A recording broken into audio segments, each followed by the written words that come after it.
Now, 2 weeks ago, we began the process of preparing for Advent by seeing how God prepared the prophet for what he was going to do. We said that God prepared Isaiah by bringing Isaiah into his very presence. And as Isaiah learned who God is and who he himself he was prepared for the ministry of proclaiming both judgment and salvation. Now, last week we saw how God prepared his people. He didn't draw them into a direct experience of himself like he did Isaiah, but he did teach them some really important things about himself and his ways. This week, we're going to see how God prepared his servant for his work. And we're going to see that there's great irony in that statement. In fact, that is the first point to which we are going to turn, the identity of this servant that the prophet is talking about. Throughout Isaiah 40 through 55, we find a cluster of what we might call servant songs. Poems that describe God's servant, starting in chapter 42 and 45 and some others as well. And most scholars agree that when these servant songs begin, that they are addressed to and talking about the people of Israel. Sure, they use not just a, but several masculine singular pronouns.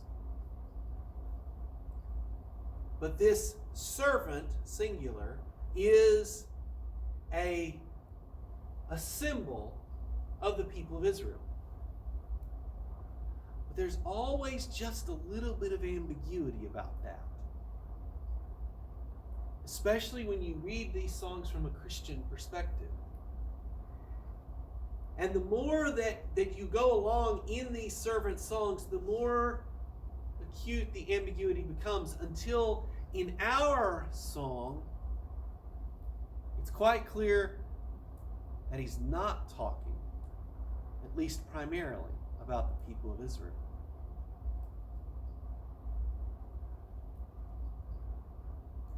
Look down in verse 9, I think it is, where he talks about what the servant will do for my people of Israel.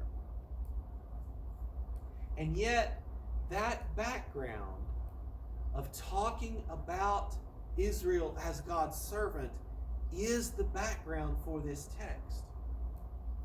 We'll come back to why that's important in a few minutes.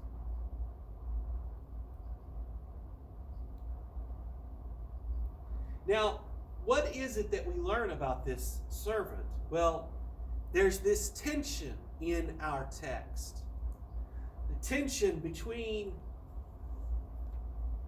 our perception of the servant and the reality of the servant. Now, of course, none of us were there when the servant appears, but the song is written so as to draw us in to the audience that is looking on at this servant. And the audience doesn't see anything that's terribly remarkable. We'll talk about that in a moment too. And yet, the reality is that this servant is God's anointed representative.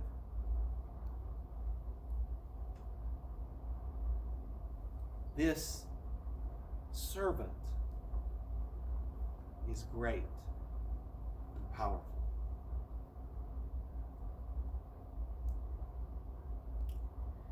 Now, why do we need a servant like this? Well, verse 6 explains why we need this servant. It does so in a very succinct statement. All of us, just like sheep, have gone astray.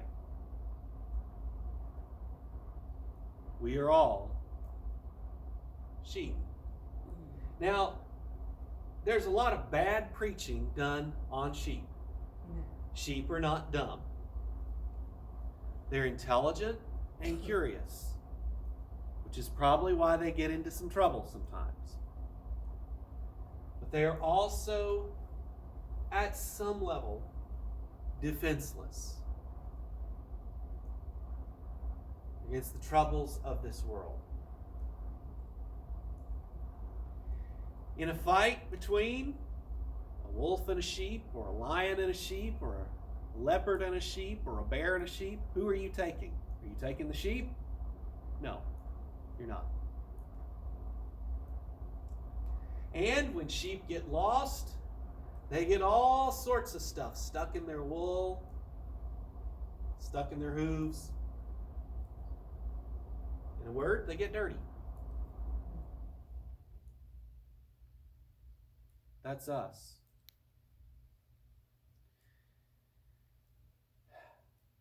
This week, at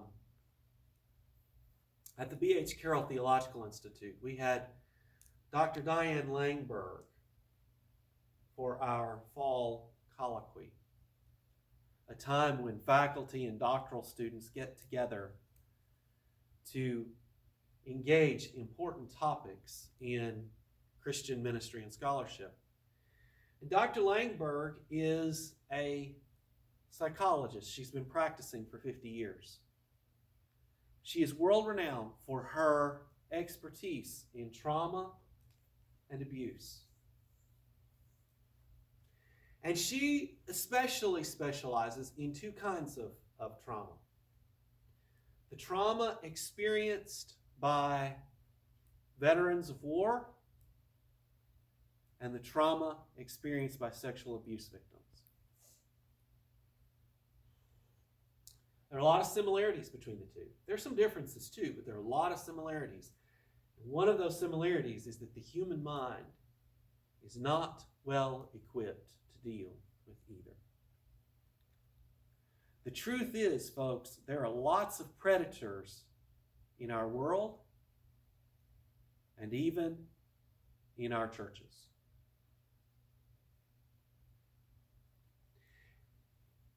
That's why we need God's servant. We need God's servant because we are sheep.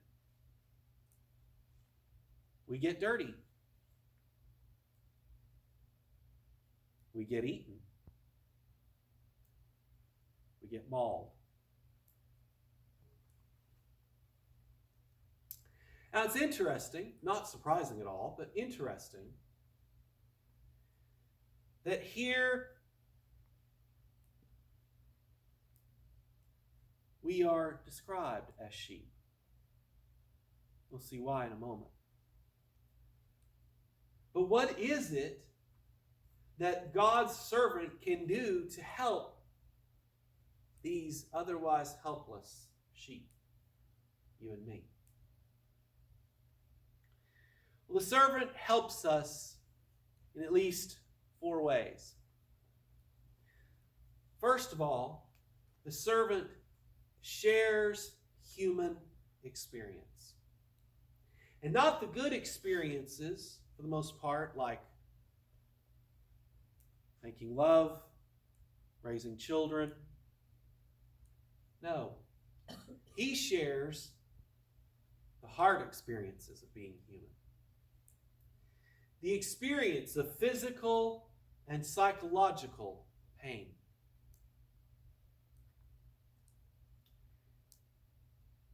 The experience of anonymity. You know, physical, psychological pain, we can call that trauma. But what makes trauma so much worse is that sometimes, in fact, very often, we feel alone. We feel isolated by what has happened to us. And even when we are not experiencing some sort of life-altering trauma, we can still feel alone. One of our deepest human needs is just for people to know us, for people to recognize us, for people to see us as people of value. Notice what's happening there in verses 2 and 3. It's not saying that the servant is ugly. It's not saying that the servant looks like an ogre. It's simply saying that there is nothing in the servant that compels people to recognize him, to acknowledge who he really is, to affirm his value, to esteem his worth.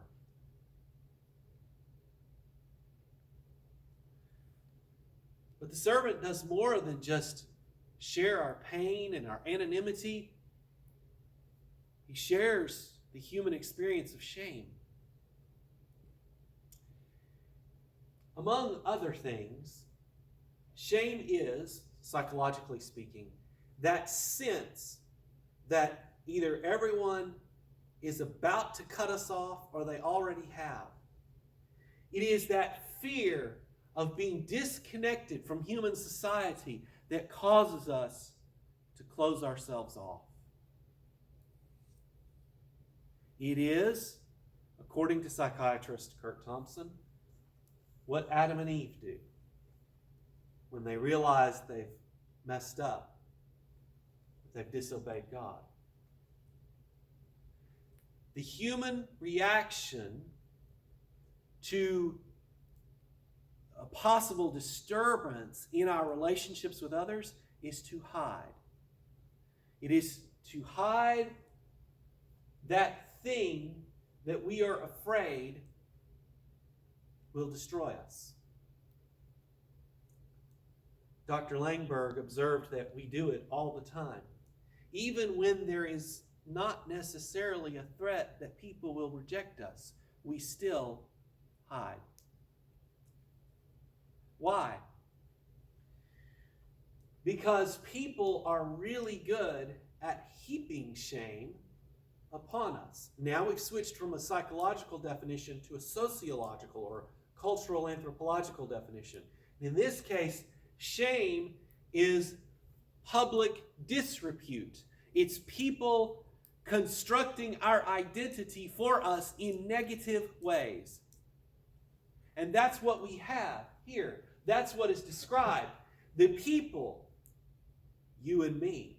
Remember, the text is inviting us to join ourselves to this audience on which the prophet is, on whose behalf the prophet is speaking.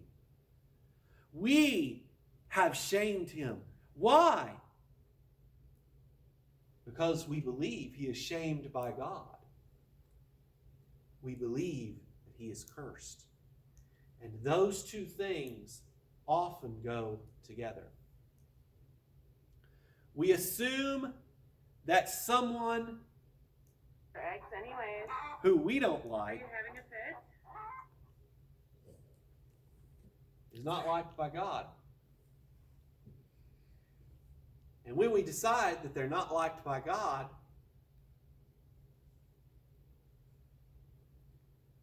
we assume that it's okay for us not to like them.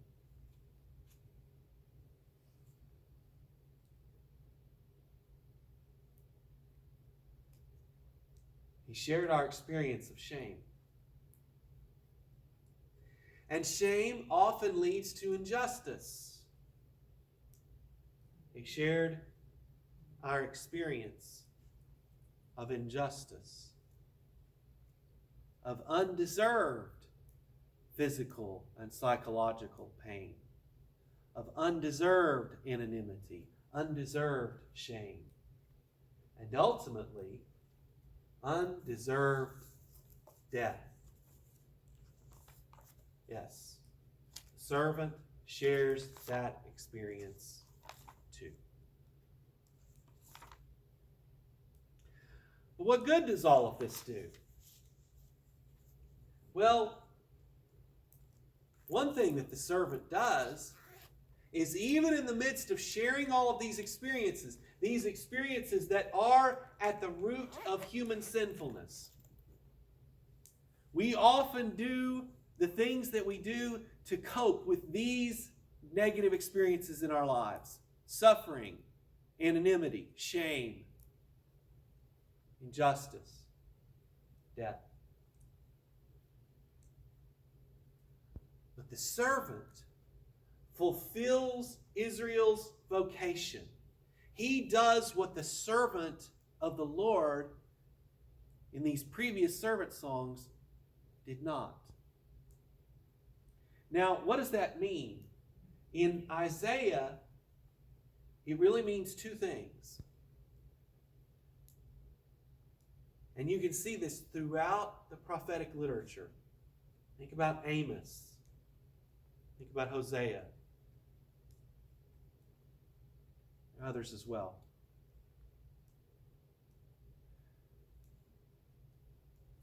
He worships God with integrity. And he bears witness about God to the nations. That's what the servant does. And notice, you cannot do the second one without the first. There's an immediate lesson there for the 21st century church in America.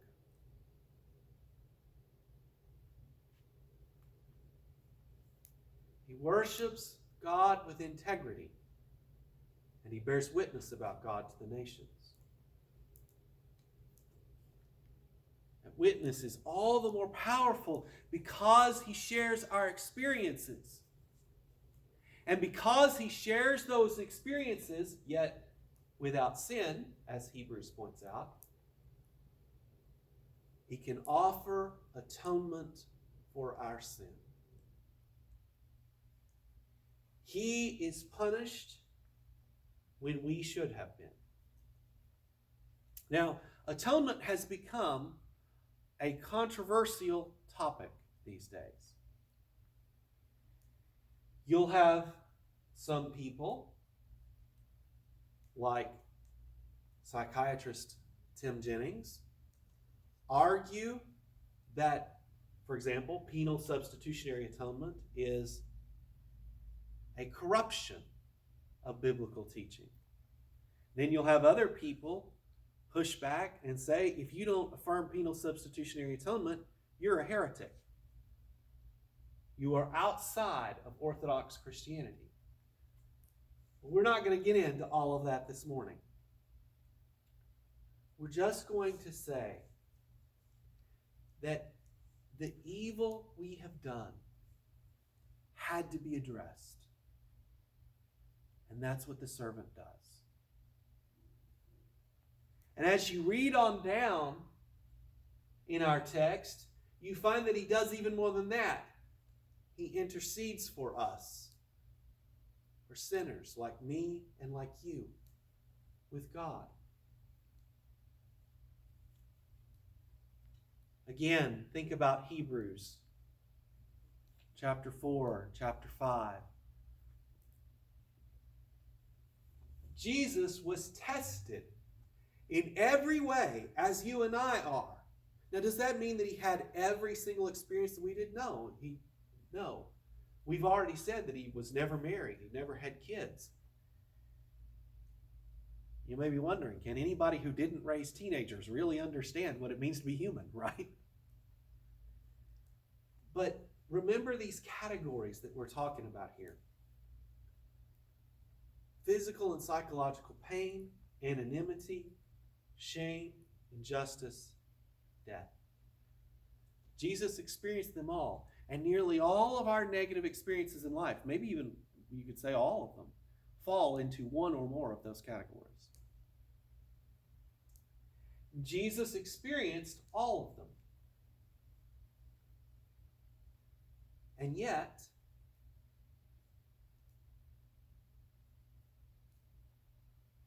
he did not sin. Now, the fact that he didn't sin means that he can atone for our sin. But the fact that he experienced them all means that he can deal gently with weak and wayward people like you and me. You know, it's actually ironic that we are described as sheep in verse 6 because sheep are sacrificial animals. Yet we're not the sacrifice. Verse 7 and onward makes it clear that he is. He's the sacrifice. He's the lamb.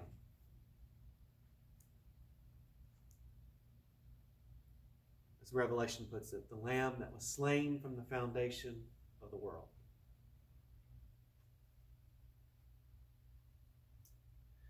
In conclusion, how does Hebrews 52:13 through 53:12 prepare God's servant? And in this case, we don't mean Jesus, we mean us, the people of God, for what God is about to do. For one thing, it reminds us that God's work in the world can be surprising. It can come in unanticipated ways. It can come in surprising packages. For another thing, Isaiah 52 through 53 reminds us that sin is the real issue that we confront. That's not to say that these other issues don't matter. They do.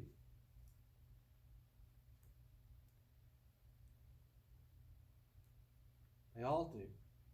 And the servant has to take on all of them. But the issue that stands behind suffering and shame and injustice and death is sin. Now, Jesus does exactly what we've described. He takes on our sin. And to boot, he takes on disease, demonic oppression, and death.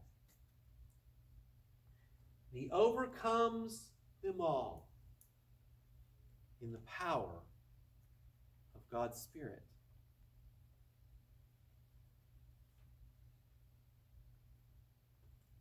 He's the answer. He's the solution. Amen. He is the one whom we celebrate. We're about to enter the season of Advent. And we all love Christmas. And I think we all love Christmas because it's a time of hope. It's a time of anticipation. But never forget the dreadfully difficult task that Christ, God's true servant, came to perform. Let us pray.